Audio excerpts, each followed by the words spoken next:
What's good, YouTube? It's your boy, Blue Blood Sports TV, back at y'all with another one. So, two-division world champion, superstar boxer, former unified lightweight world champion, now the reigning WBO junior welterweight world champion, superstar boxer, Teofimo Lopez, who is 19 wins, 1 loss, no draws, 13 wins by way of knockout. He is 26 years of age, 5'8" with a 68-inch arm reach. Teofimo Lopez is coming off of a dominating performance victory over former undisputed now junior welterweight world champion, British superstar boxer in Josh Taylor. Okay, Teofimo Lopez, he beat Josh Taylor, dominating performance on the part of Teofimo Lopez, and Josh Taylor is now 19 wins, 1 loss, no draw, 13 wins by way of knockout himself. Okay, Teofimo Lopez, he has some very huge marquee wins in his career. As I stated, he beat Josh Taylor. He also beat the likes of Vasily High-Tech Lomachenko. So he beat Josh Taylor June 10th of this year, and he beat Vasily Lomachenko October of 2020. Two massive marquee victories for Teofimo Lopez.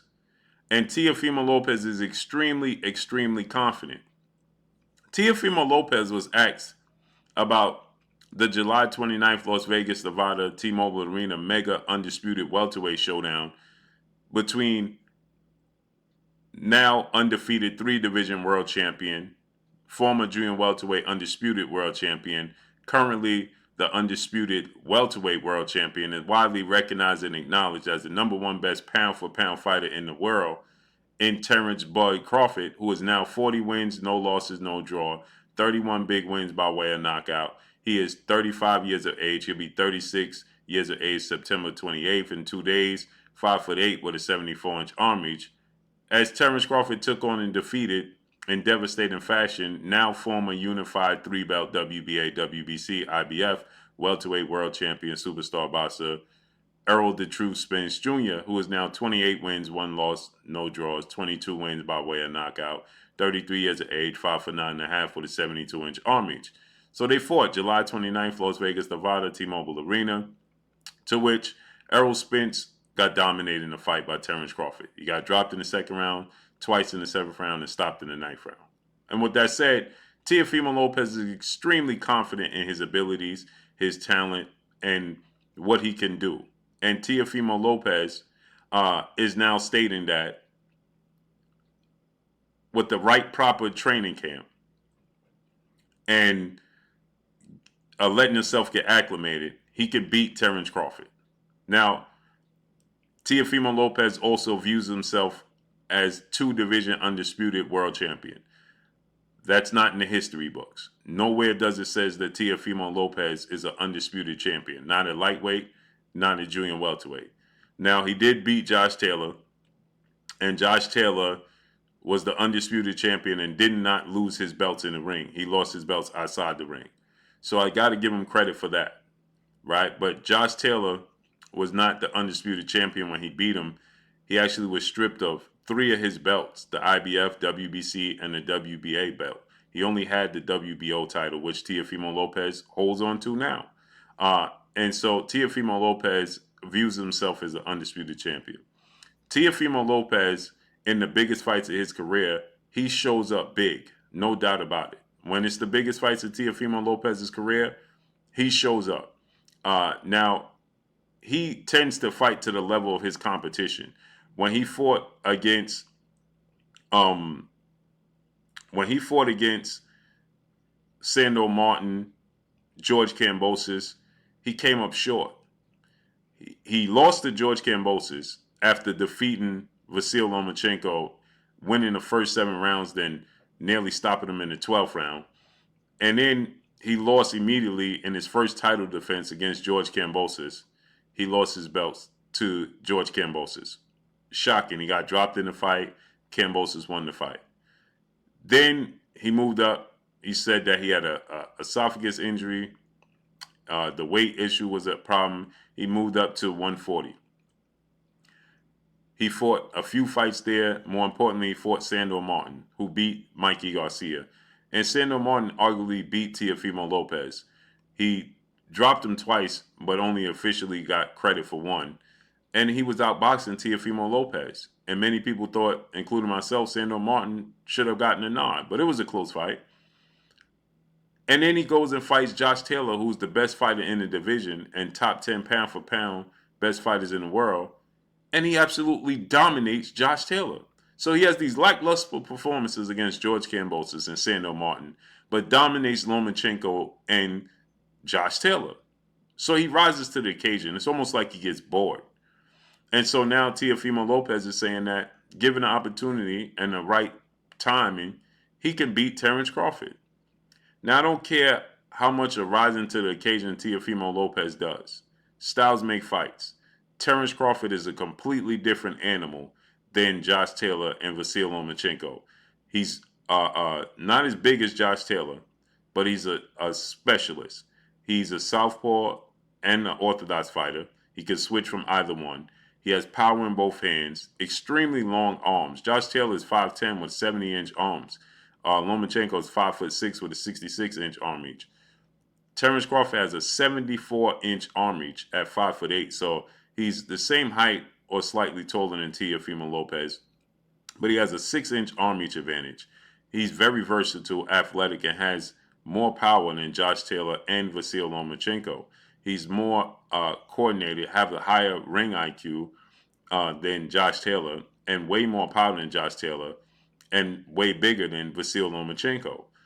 Terence Crawford has only went the distance a total of 3 times since becoming a world champion in 2014 when he beat Ricky Burns in the UK for his first title opportunity.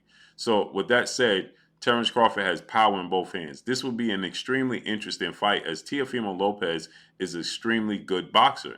And he's not a small guy, okay? He's compact. He's like Canelo Alvarez in a sense, right?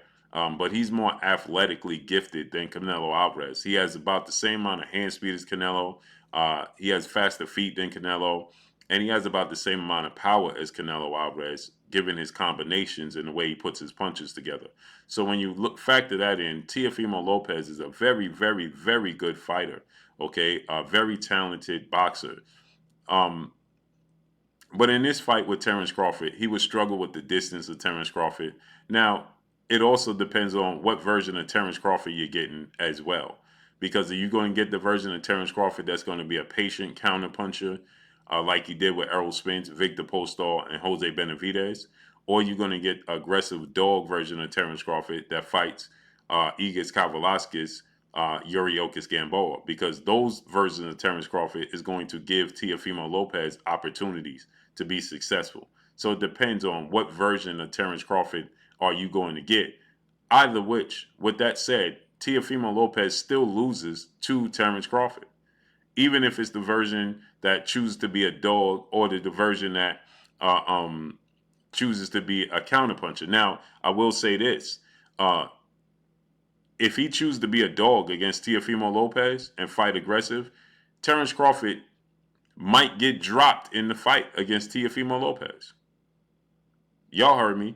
Terence Crawford might get dropped in the fight against Teofimo Lopez if he chooses to fight in that dog mentality that he did with Igis Kavalaskis, Yuriokis Gamboa, and Thomas Delorme and Diaz and Hank Lundy. If he fights in that manner, Terence Crawford could get dropped. Not saying he's going to lose, but Teofimo Lopez is a better athlete. He has more power. He's more precise. He's more skilled, and he's more talented than Gamboa, Igis Kavalaskis, and Diaz and Hank Lundy, right? This is a more interesting fight than people initially, when it's first mentioned, it sounds far-fetched, but it's really not far-fetched. I think Terence Crawford wins the fight. I believe Terence Crawford stops Teofimo Lopez in the fight, but I think it's an entertaining fight depending upon what style Terence Crawford chooses to use and what manner and what approach he chooses to approach this fight in. Terence Crawford might get dropped in that fight. He'll get up at that point in time and be extremely angry and stop Teofimo Lopez. But Terence Crawford might be aggressive with Teofimo Lopez. He may not be the boxer But I think either version beats Teofimo Lopez. And I don't think Teofimo Lopez is out his mind saying that he can compete with Terence Crawford, because he does have the skill set to compete with Terence Crawford. I just don't think he has enough to beat Terence Crawford. But it would be a good fight, in my opinion, a better fight than people are giving it credit for. So I don't believe that the fight will happen, because I think Terence Crawford will be gone by the time Teofimo Lopez starts the campaign at that division. So Teofimo Lopez then in returns turned around and said, well, right now I'm focusing on junior welterweight 140 and getting acclimated there. I'm getting comfortable there and collecting these belts. And there's huge fights with Teofimo Lopez right at 140. So let's see how it all plays out. But that's all I got for y'all. Make sure you hit the like button. Drop a comment in the comment section. Let me know what y'all think. Y'all already know what it is. It's your boy Blue, Blue Blood Sports TV. Hate, like, comment, and subscribe. You haven't subscribed, hit the subscribe button, hit the like button, hit the bell icon to get all the new notification. Follow me on Instagram at Blue Blood Sports TV, all one word. That's all I got for y'all. I'm gone. Peace.